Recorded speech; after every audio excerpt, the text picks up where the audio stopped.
Hello guys, hello everyone. Today I felt like playing a little bit of Blitz, so I apologize in advance for all of you guys who are more used to seeing me playing longer time control. But today we'll only be playing 3+2. I would still kind of try to make a little bit of commentary for you guys as much as I can. So we have the real Lopez here, or the Spanish as somebody call it. Yeah, so with the move castling, black kind of starts to think about the so-called martial attack with the move d5. For example, if white plays the normal move c3 trying to get d4, d5 would come. Let's play d4. This one of the possible moves here.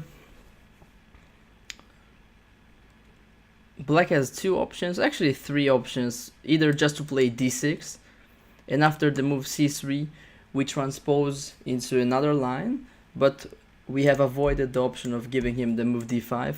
By the way, d5 right now is very bad because I will just take on e5, and on the next move take on d5, and I will just probably win a piece, even not just a pawn. Okay, so d6, c3. So with this move order we basically stopped him from playing d5.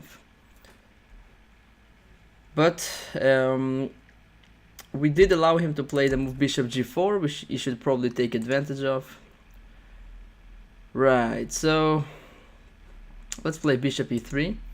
Now this move contains a small trick. It looks like white hangs his e4 pawn, but actually there's a small tactical detail here, which is bishop d5, forking these two pieces, so he cannot really do that.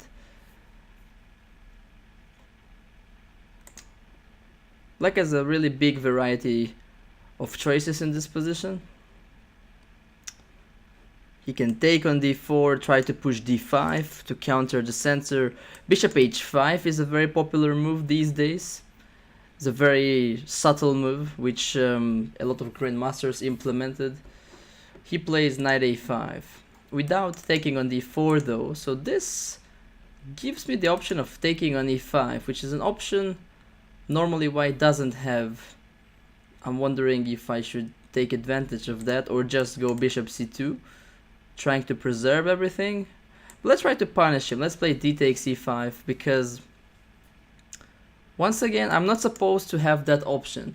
So if you play a certain opening and you know that your opponent makes a certain move that's not supposed to exist, many times it's a good kind of hint that that's a good move. He takes on f3, I will take back. Right, so I'm kind of happy with this sequence of moves because I've gained the two bishops. I kind of force him to unpin me.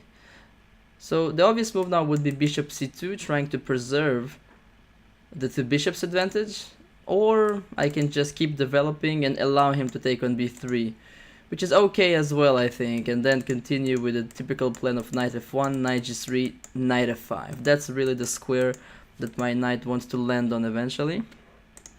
What should I do?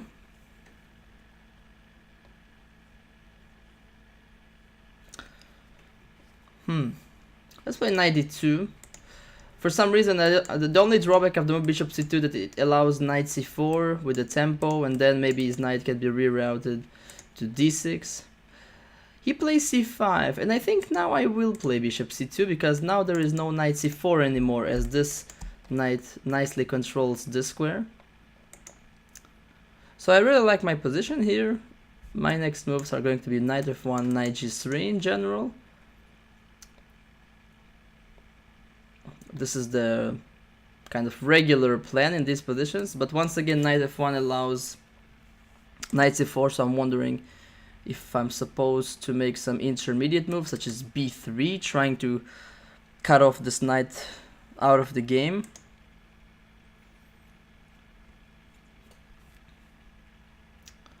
So let's just continue with the plan. This is allowing knight c4, but I will probably just play bishop c1 just to safeguard everything.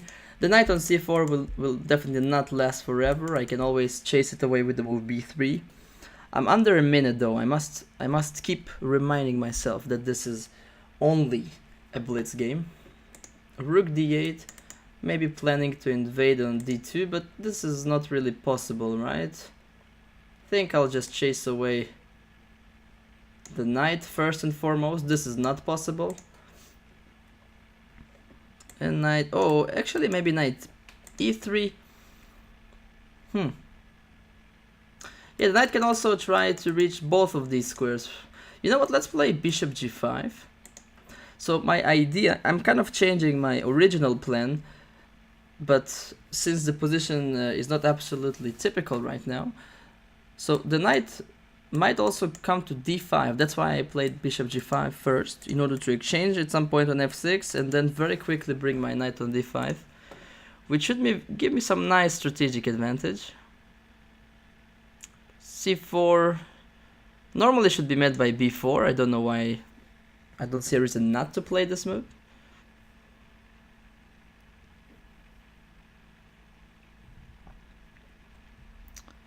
So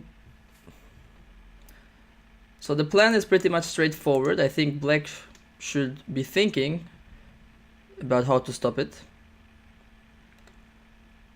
He can try to play for some counterplay on the queen side, but that's not really threatening. I'm not sure how strong is this. Yeah, knight e8 is a move, trying to recapture with the knight. Let's play a4. I like this move, also activating the rook into the game. This move will come eventually. Don't worry, guys. g6. Okay, I'm low on time. Let's just continue with the plan. Probably I don't have too much time to figure all of the different subtleties of this position. Did he just blunder? No. Yes? No, he did blunder. There is an intermediate move, bishop takes c7 after rook takes d5. I think my opponent just blundered. I hope. Maybe I'm embarrassing myself. Yeah, rook d2 I've seen, but I can just take on f8. Right? He will take on c2. But my bishop should be able to escape somewhere, so... Yeah, okay. I think we're doing pretty well. Let's play this move. Don't know why, but I'm low on time. Knight f4. Let's chase this. Oh my god. Knight h3. Whoa. I think he could win the game on the previous move. Well, that was a huge blunder. Sorry, you guys. But he missed it. So if he takes on f2, I have bishop takes d3. I think he made a mistake. He played this move too quickly, knight d3. Yeah, this blitz tempo is very tricky. Let's take on b5.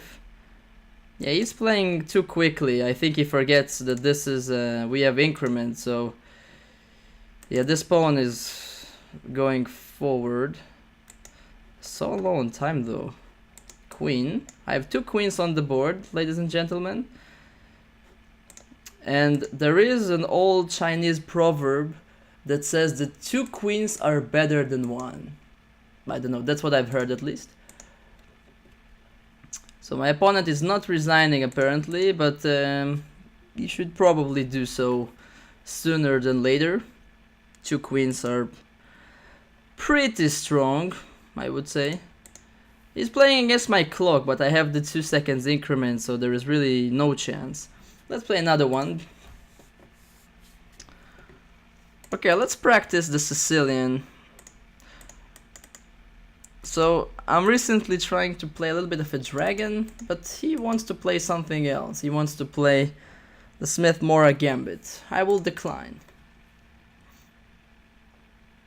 Bishop d3 is not really an optimal move. Now actually I can accept the gambit while not allowing the normal bishop c4 move. That's interesting. I can also just play d5. I think it's also a very decent move. Let's decline the gambit and play in the center. You know what?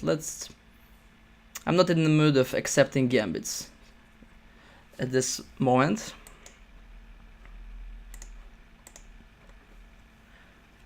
My opponent has such risky pre-moves, I'm telling you.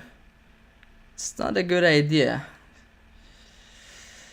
So what we have in front of us is a kind of I would say a comfortable version of a French defense, with my bishop already being out of the pawn chain. I don't see any reason to complain here for black. He's just very solid. I'm pretty comfortable with my development. He has some space in the center, but this is not such a big deal, especially when black is very actively positioned like this. One idea is to play queen b6 to put some pressure against the pawn on b2, but I feel like I'm a little bit underdeveloped for such active operations. So bishop e7, the simple move, looks like the obvious move to me. Let's just do it. Knight c3, okay, let's take it. Now I have a long-term target at this backward pawn on c3. Hopefully it will help me one day. Rook b1 is not such a big deal, it's attacking the pawn, but knight a5 is a good move for me anyways, because it's helped me to get a control over this very important outpost on c4. He is playing extremely quickly, but at the end of the day, I don't think these are great moves. My plan is pretty straightforward. Play rook c8, attack the pawn on c3, and hope not to get under any kinds of trouble on the other side. Okay, my pawn is hanging right now. There is always like a question of how to defend such a pawn, whether to play h6, g6, sometimes king h8 is being played. King h8 is kind of the most solid in terms of my pawn structure, because then I don't compromise anything. And if bishop takes h7, then trapping the bishop with g6, it's probably the best move.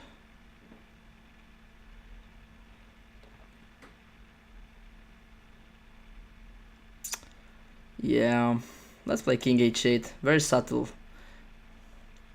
So if he doesn't take on h7, yeah, h is very predictable.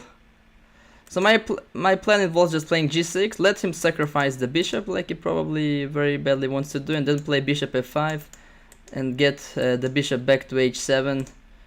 He shouldn't have any serious attack with my bishop sitting there. I think I can play both king g8 and bishop h7. He doesn't even have a single check there.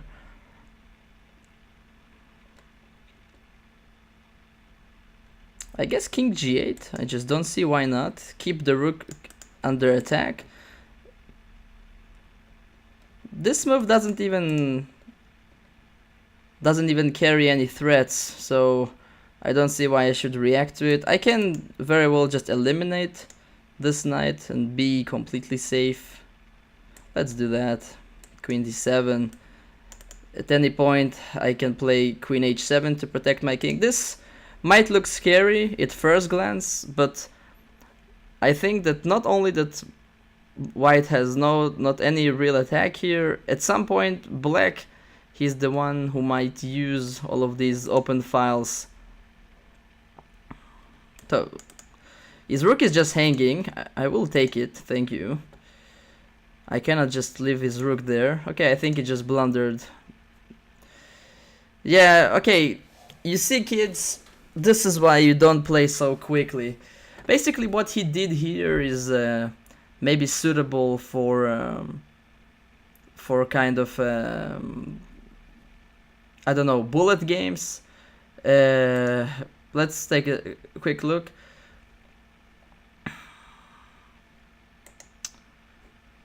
So this is a critical point. He played queen c2. Let's consult the engine. I played king h8. So the engine said the best move is knight d2, which is sensible, I believe so. But my opponent was really in a bullet mode just to sacrifice everything. You see the engine is not too impressed. He says bishop takes f3 and then g6. But I don't know. I don't see why what I did is not good. Let's see. So yeah, he just says black is better, but not as much better as I would expect, I must admit. My defensive strategy is based on this maneuver. Okay, the engine is kind of making the computer extremely nervous, so let's shut it off. You can see he also didn't think too much, so yeah, all of this stuff kind of might look scary, but at the end there is nothing, and Yeah, he just blundered and lost very quickly. So hope you enjoyed this video. You could see a little bit of basically some very quick moves by my opponent, but not very responsible ones. Take your time to think. Even in a blitz game, it's not a shame. Even if you lose, but you play good moves, it's better than to win and to play bad moves. That's the way I see it. So thank you guys for watching. See you guys next time.